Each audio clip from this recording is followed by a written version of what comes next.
Senhor, seja com todos. Aleluias. Vamos colocar de pé para fazer uma oração, para darmos início à escola bíblica. Aleluia. Senhor Deus e Pai, em nome de Jesus, nos colocamos nesta manhã na Tua presença. Te damos graças, Senhor, por esse dia. Te damos graças, Senhor, pela vida de cada um que aqui está. Que o Senhor possa estar renovando as forças físicas e espirituais de cada um. Em nome de Jesus Cristo. Que tudo que se passar aqui nesta manhã, Senhor, seja tão somente para a Tua honra e para a Tua glória. É o que eu te peço e agradeço em nome de Jesus. Amém. Aleluia. Pode sentar, irmãos, em nome de Jesus aí. Um dia maravilhoso, né? Culto de Santa Ceia logo mais à noite. Bênção grande, né? É um dia de nós nos prepararmos para o banquete, né? À noite. E eu queria compartilhar, né, com os irmãos uma experiência que nós tivemos essa semana numa distribuição dos Gideões internacionais. Nós programamos uma reunião, uma distribuição ali na cidade de Valentim.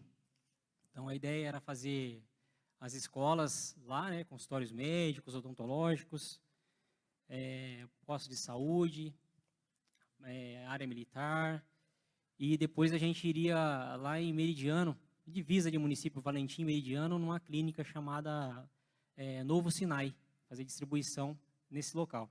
E aí, para essa distribuição, nós estávamos em 5 Gideões. Eu, Pedro, Rony e mais 2 Gideões de uma outra denominação. E aí a gente, logo cedinho, já se encontrou lá no depósito, no local onde ficam armazenadas as Bíblias. Carregamos essas Bíblias e oramos e fomos para a distribuição. Aí, chegando na primeira escola, que nós fomos lá, a diretora não estava. A diretora não estava, estava só a coordenadora, e aí ficou para a gente, a diretora estava numa reunião em um outro local, ficou para a gente voltar depois nessa primeira escola aí para pegar autorização para distribuir lá. E aí nós fomos para a segunda escola, e lá fomos muito bem recebidos pela direção, pelos funcionários, conseguimos fazer, né, para a glória de Deus, uma distribuição maravilhosa lá, foi uma bênção. E aí, isso já é costume, sempre a gente faz, né, corriqueiro, digamos assim, né? Mas aí, a hora que nós saímos para fora, né, para ir para os nossos carros, para ir para um outro local, nós vimos que vinha uma mulher na mesma calçada que a gente estava, né, em sentido oposto, uma senhora de uns 55 anos, 50 anos por aí, meio cabisbaixa, meio triste, e aí nós entregamos um Novo Testamento para ela, né? Presenteamos ela com um exemplar do Novo Testamento. E aí nós abordamos ela ali na rua, perguntamos se ela queria receber um presente, né? Que esse presente seria o Novo Testamento. E aí foi a hora que nós que fomos ministrados, né? Deus é tremendo, né? Assim, nos motiva a todo instante, né? Essa pessoa, ela ficou numa alegria tão grande de estar recebendo aquele Novo Testamento. Os olhos dela se encheram de lágrimas, né? Ela falou assim, não, é para mim esse presente. Muito obrigado por esse presente. Eu fiquei muito feliz de receber esse presente. E ali, nós que ficamos impactados, né? Porque depois a gente estava refletindo, a gente não sabe como que foi a vida dessa mulher nessa semana, a gente não sabe o que ela estava passando, o que ela estava vivendo, mas nós temos sempre que, aí nós estávamos comentando, que nós temos que estar sempre preparados mesmo para a propagação desse evangelho, né? Para ser luz para alguém, né? Para dar uma direção para alguém. Nós não sabemos, de repente, esse Novo Testamento é o fruto de uma oração que ela fez de manhã, perdida, né? Sem saber, sem rumo. Talvez foi uma confirmação de Deus para ela, né? Naquele momento. E nós temos que estar sempre preparados para fazer essa propagação, né? E foi uma bênção esse encontro com essa mulher. Foi muito de Deus, nós sentimos bastante a presença de Deus naquele momento ali. E glória a Deus por isso. E aí, nós saímos dali, continuar, né, irmãos? É testemunho, né? É bênção. Nós saímos dali e fomos lá para esse Novo Sinai, chama lá, né, Salvador? Novo Sinai. que é uma clínica de recuperação. Aí chegamos lá, por causa do vendaval que teve, né, esses últimos dias aí, teve uma destruição grande lá da estrutura, né, telhado, destelhou, caiu árvores, quebrou bastante coisa lá, o prejuízo lá foi grande. E nós estávamos conversando com o Carlinhos, que é o responsável lá, né, por tocar esse trabalho. Lá tem cerca de 40 homens, né, dependentes químicos ali, se tratando ali e sendo ministrados por Deus, né, porque o carro-chefe é Cristo ali dentro, né. E nós estávamos comentando sobre o prejuízo, os danos, né, a falta de recursos, né, porque ele, ali, salvo engano, recebe em torno de R$ 1.000 do Estado para cada interno ali. Só que a gente sabe que para manter alguém em algum lugar, R$ 1.000 não dá, né? Não dá. Tem que ser muito mais, né? No Estado, aí, para manter um detento, aí, digamos assim, preso, é R$ 3.000. E aí você cuidar, né, com carinho, tentando dar o melhor, com R$ 1.000 para uma pessoa, não é fácil. Então, eles recebem muitas ofertas ali, muitas ajudas, né? E aí a gente fizemos um passeio lá, ele estava mostrando a estrutura para nós, e toda hora ele falava, eles fizeram um trabalho, né, uma publicação desse estrago que eles tiveram lá, esse prejuízo, e ele, durante a nossa estada lá, ele comentava com o gerente dele lá, com o auxiliar dele que estava acompanhando a gente, e falava, olha, caiu um Pix aqui. Aí ele olhava, R$ 200. Começou a cair alguns piques lá para ele, né? E interessante que o slogan deles lá, estava com a camisa escrito Deus provê, Deus proverá, né? E o Carlinhos, ele falou, a gente vive debaixo dessa palavra, debaixo dessa dependência, porque não tem recurso suficiente para tocar isso aqui, e a gente já está há 18 anos fazendo esse trabalho, e Deus provê e Deus proverá, provê todos os dias aqui para nós, né? E nunca faltou carne na mesa aqui, nunca faltou nada. Nunca faltou roupa, nunca faltou nada para ninguém. E a gente acompanhou, né, esse mover do Senhor, né, o amor dele pela obra, porque ali é feito um trabalho de evangelização forte ali, né, e Deus provê em todos os momentos. E às vezes a gente fica preocupado com algumas situações que passamos, né, e queria comentar só para a gente não esquecer que Deus provê e Deus sempre vai prover nas nossas vidas. Amém?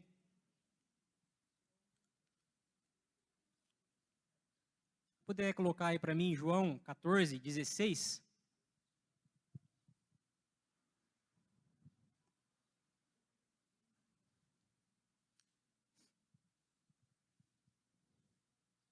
João 14, 6, desculpa.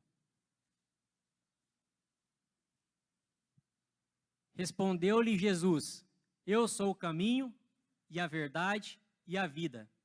Ninguém vem ao Pai senão por mim. Aí eu pode deixar lá mesmo, e aí eu quero ficar só com essa parte A por enquanto, né? E respondeu-lhe Jesus, eu sou o caminho e a verdade e a vida. E se hoje nós estamos aqui nessa manhã, é porque um dia essa palavra nos alcançou, né? Glória a Deus por isso. E nós somos cheios, né, com a palavra, com a presença do Senhor, e tivemos as nossas vidas transformadas e a nossa história mudada. Então, só por isso eu queria pedir para os irmãos darem uma salva de palmas para o Senhor. Né? Glória a Deus, né, por isso, né? Aleluia, aleluia. Glória a Deus. E esses dias eu estava pensando, né? Filosofando um pouco, né? Vamos pensar. Por que o Senhor, né?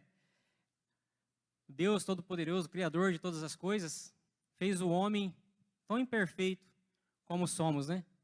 Tão imperfeito, tão tendencioso para as coisas ruins, né? Tão egoísta, né?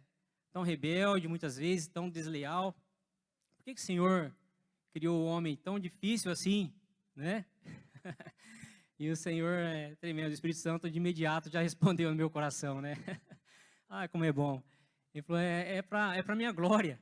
É para minha glória que eu criei o ser humano dessa forma, né? Porque a gente sabe que para servir a Deus é só pela misericórdia, né? É só com a ajuda do Espírito Santo que nós conseguimos. Porque servir a Deus é abdicar das nossas próprias vontades, né?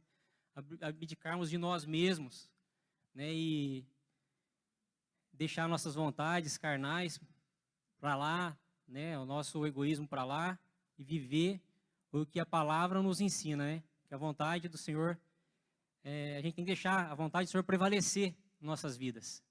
E a nossa natureza humana já tende para facilidade, para o outro lado, praticamente o reverso, né, que a palavra nos dá, né? Mas por amor que o Senhor tem em nós, Ele deixou essa palavra maravilhosa, né? Deus Todo-Poderoso, ele enviou o Seu único Filho para nos ensinar o caminho da salvação, né? Para nos ajudar nessa caminhada. Então, o Senhor é tremendo, é maravilhoso. E quando Jesus estava por aqui, Ele deixou, né, para nós um exemplo, né, assim, de como nós devemos caminhar e viver na presença de Deus, né, para agradá-lo, para servi-lo. Ele veio, se fez homem, despiu de toda a sua glória, veio aqui como carne aqui na terra, e Ele então teve a oportunidade de conhecer todas as nossas dificuldades, nossas limitações na carne mesmo, né? E Ele abdicou de todos os prazeres carnais, Ele orava, né? Ele jejuou, Ele ensinava, Ele pregava o Evangelho, né? Ele não cometeu pecado, Ele perdoava, então Ele viveu uma vida de santidade. Ele mostrou para nós como que é ser um cristão fiel e autêntico. Olha que bênção, não é verdade? Glória a Deus. E quando eu estava preparando aqui, essa palavra perdão, né, ecoou no meu coração, né? Ecoou no meu coração. Porque perdoar não é algo tão fácil assim, né? Não é tão fácil perdoar, muitas vezes. E hoje à noite nós vamos ter o culto de Santa Ceia. É uma noite de sentarmos à mesa com o Pai, é uma noite de nós estarmos buscando durante o dia a comunhão, orar, né, buscar a face do Senhor, pedir perdão e também perdoar. Então, durante esse dia, que busquemos, né, esse momento para estarmos buscando essa comunhão, porque à noite o culto, com certeza, vai ser uma bênção, vai transbordar, né? E nós temos que estar preparados para receber. Amém? E falando em perdoar ainda, né?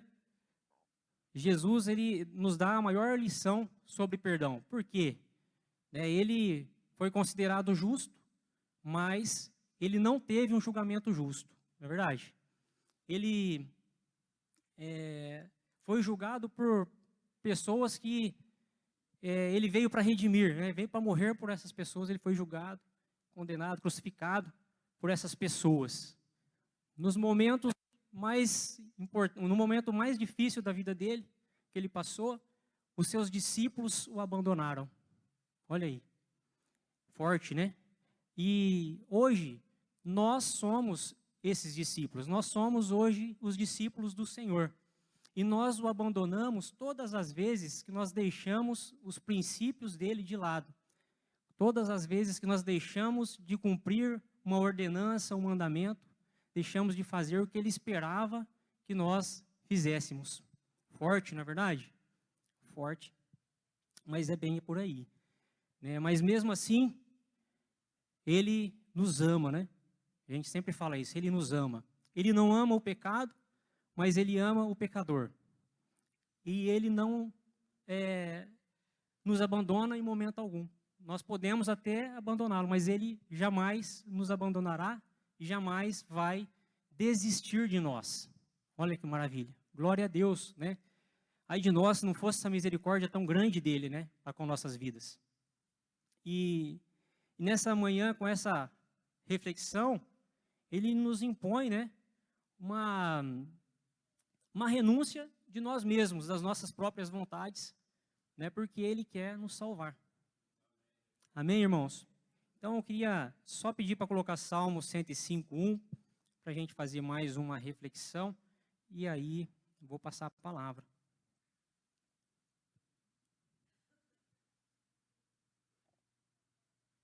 Diz lá: rendei graças ao Senhor, invocai o seu nome, fazei conhecidos entre os povos os seus feitos. Glória a Deus, né? A parte que eu achei mais, que eu até grifei aqui, que eu queria ressaltar com os irmãos, é essa parte: rendei graças ao Senhor, né?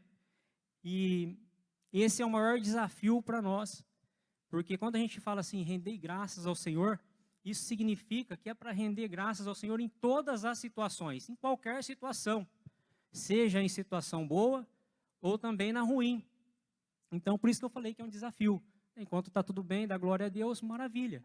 Mas nos momentos difíceis, nos momentos contrários, que às vezes nós não entendemos o porquê que a gente está vivendo isso, é ali que nós temos que render graças, dar glórias ao Senhor. Não é verdade? E essa não é uma atitude tão fácil, né? Não é uma atitude para fracos, né? Digamos assim. É só para os fortes, só para aqueles que perseveram mesmo em Cristo, só para aqueles que amam a Cristo e aqueles que realmente reconhecem que o Senhor está no controle das suas vidas, independente da situação. Quando nós sabemos disso, que independente da situação, Ele está no controle, nós conseguimos, né, caminhar e render graças ao Senhor. E ali diz: invocar o seu nome, né, dar graças nos momentos bons e nos momentos ruins. Nos momentos ruins, invocai sempre o nome do Senhor, em todos os momentos, invocai o nome do Senhor, né, porque Ele é o nosso socorro bem presente, sempre. E lá diz: fazei conhecidos entre os povos os seus feitos. Testemunhar, né, tudo que está registrado na palavra dele, para outras pessoas, para que outras pessoas conheçam e sejam impactadas pela palavra, e também com o nosso testemunho diário, de todos os dias, né? Com os nossos, para testemunhar aquilo que Deus fez nas nossas vidas, para as outras pessoas. Então, toda oportunidade, nós não podemos nos calar, porque ali depois da semente lançada, nós sabemos que é o Espírito Santo que age, e no tempo certo vai haver colheita disso, em nome de Jesus.